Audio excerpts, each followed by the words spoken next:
Paper फुटीमुळे नीट 2026 ची परीक्षा रद्द. 22 लाखपेक्षा जास्त विद्यार्थ्यांमध्ये संताप.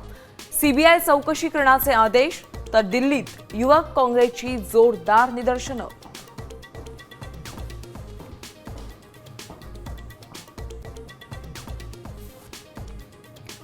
नीटच्या फुटलेल्या पहिल्या पेपरची पहिली कॉपी नाशिकमध्ये.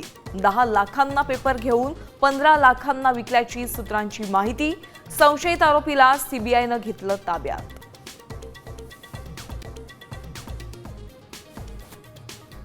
तुमची मन की बात खूप झाली, आता जरा तज्ञांचं ऐका.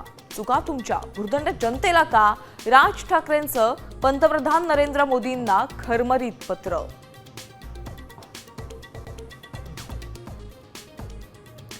राष्ट्रवादीच्या राष्ट्रीय कार्यकारिणीतून पटेल तटकरेंची नावं गायब. पत्र समोर येताच यादीत तांत्रिक चूक असल्याचं सुनेत्रा पवारांकडून स्पष्टीकरण.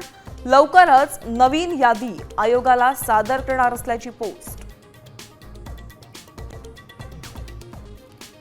नालेसफाई पाहणी दौऱ्यात भाजप नेते अमित साटम यांच्या ताफ्यात 25 गाड्या. तर मध्य प्रदेशात भाजप नेत्याकडून 500 गाड्यांचा ताफा घेऊन मोठं शक्ती प्रदर्शन.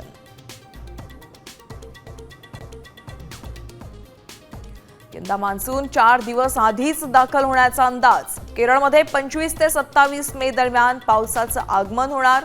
पुढील 3 दिवस राज्यात उष्णतेच्या लाटेचा इशारा.